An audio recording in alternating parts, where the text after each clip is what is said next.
Yo, what's up guys, it's your boy Nitrostorm here. Welcome back to Revive the Witch. So I'm a bit late, however, Broken Lands has reset. This is week 7, aka week 1 of the bi-weekly rotation. Without further ado, let's get right into it. First area, enemy info. So we're back with these Chrono Patrol purple. They throw spikes that attack the random enemy, and the purple ones are resistant to magic damage, so you'd prefer to use a physical damage dealer or someone that deals physical damage whilst inflicting crowd control.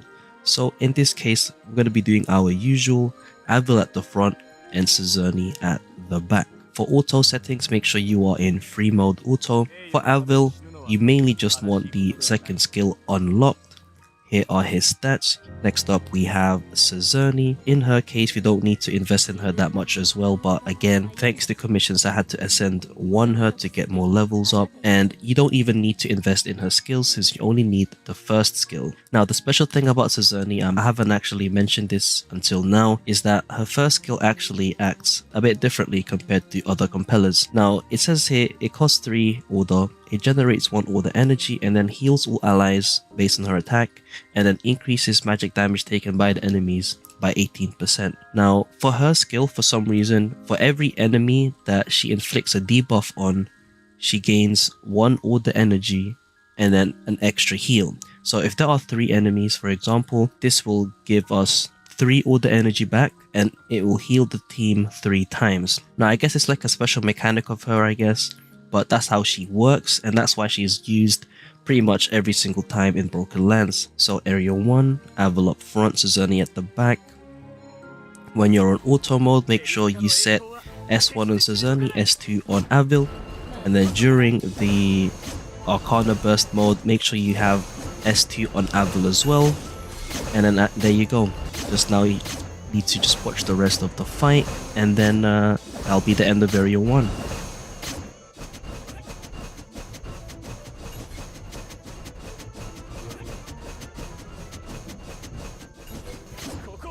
And there you go. That is pretty much area 1, pretty straightforward stuff. You don't really need much investment. You can actually have them at Ascend 0 and it'll still work out. The only thing that would change is that it'll take longer to defeat the enemy. Alright, moving on to area 2. First things first, the enemy info.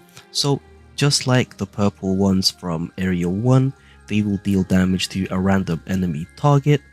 And the difference is, outside of the color, these guys are more resistant to physical damage, hence you'd prefer to use a magical DPS just to finish this stage a bit faster. For this, you can use just 2 characters, but I'm going to go for 3 and I'll explain right now.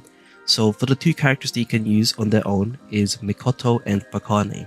However, with the state that I have them in right now, aka Ascend 0 level 30, it's going to be a huge amount of RNG that you're going to need in order for you to complete this stage properly, unless you raise these characters to about minimum probably Ascend 2, preferably Ascend 3 just for more survivability. If you have them at Ascend 3, guaranteed you can finish this stage with just these 2. But for this video, since I don't have them at Ascend 3 right now, we're going to be using a 3rd character, and that will be Sinesha.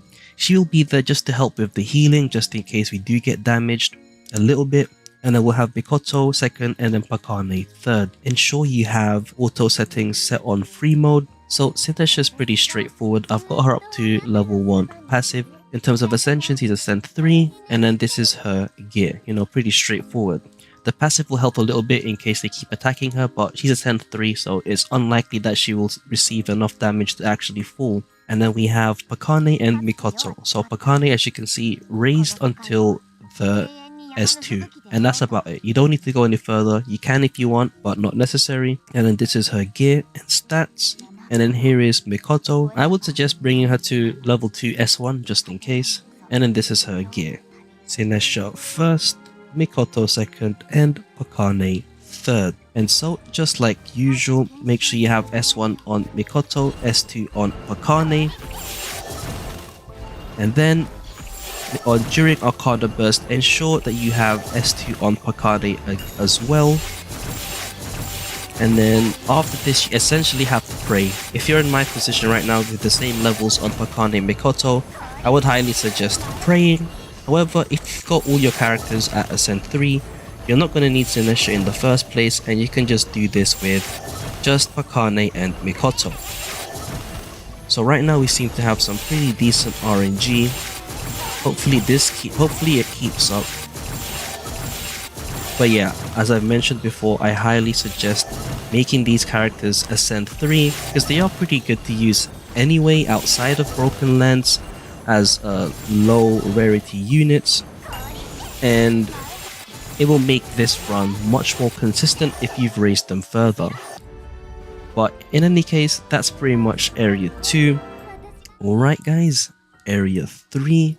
First things first, enemy info. So we're fighting the doggos again, and the damage that they're dealing, it doesn't say here, but as I've mentioned before, these guys deal magical damage in my opinion, so ensure that you build your characters around magical defense in order to take the least amount of damage. So last time we did a solo Luan comp, but I've got some new characters to use now, and I've decided to use them for this area, and of course they're free to play characters. And the team that we're going to be using, I'm changing things up now. You'll be using Yui up front, Flora in the middle, and an Acheronte at the rear. Now obviously if you don't have some of these characters, the alternatives are solo Luan, or if you don't have the event Acheronte, you can use someone else instead, like another mage will do, or any other AoE character DPS. First things first, ensure that your auto settings are in free mode auto. So first things first, we have Yui. Let's change that real quick, we don't need legendary.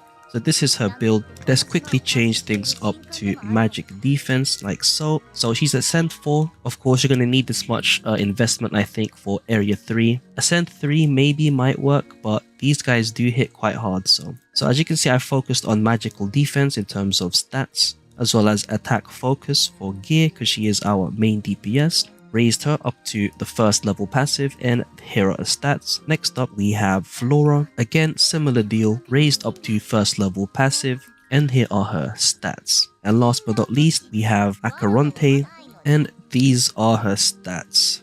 So of course make sure you set them in this order: Yui up front, Flora in the middle, and an Acheronte at the rear. Now it wouldn't really matter because, as I've mentioned before, they do have some damage dealing skills that deal damage to all enemies, and another one that deals with damage to a random enemy target. So there might be a bit of RNG, but with this team comp, they're all at Ascent 4, it's very unlikely that my team is going to get wiped. So without further ado, let's take a look at these guys. So first things first, ensure you have Flora S1 and the Yui S2, and then after Yui transforms, you will switch S2 to Acheronte, and then you pretty much leave it like this. It's going to be pretty slow because you can't really risk it because we're kind of lacking heals. And then during Arcana Burst, make sure you set Acheronte to S2, and now from here we pretty much pray. So as you can see, we did deal quite a decent amount of damage. Now the true test comes in pretty much right about now really.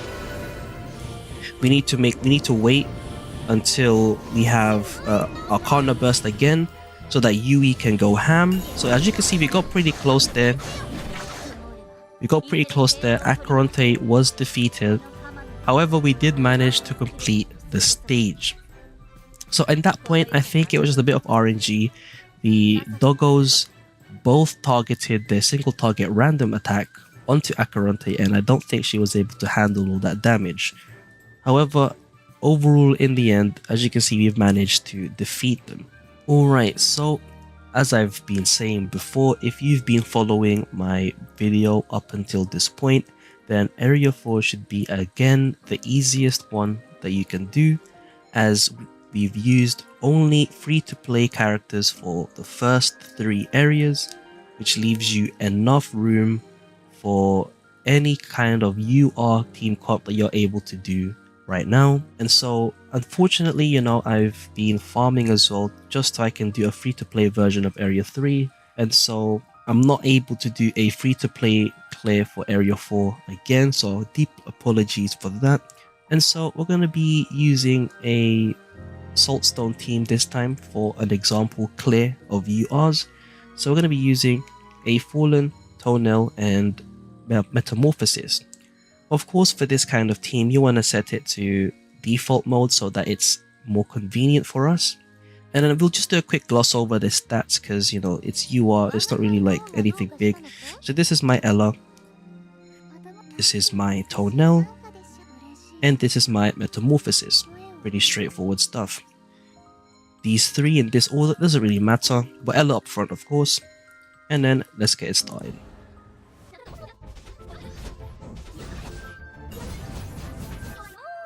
So I think it got kinda close there when he attacked Metamorphosis there, but you know, we managed to do it in the end, and that's about it really. So that's about it for Broken Lands. Hopefully you guys found this useful, especially since this time I didn't use Luan, who is actually a gacha character, and another way to get her would have to be you getting the first purchase bonus. And I'm pretty sure a lot of you guys out there are free to play, and so some of you may not have Luan. Hence, I've created a alternative clear for Area 3. Hopefully, this gives you guys some good insight or like some motivation or something like that in terms of creating your own team comps for Area 3. But other than that, hopefully you guys enjoyed this video. Do let me know down in the comments below if there's any questions you have in regards to this week's Broken Lands. It's been your boy Nitrostorm. I'll see you guys in the next stream or video. Peace.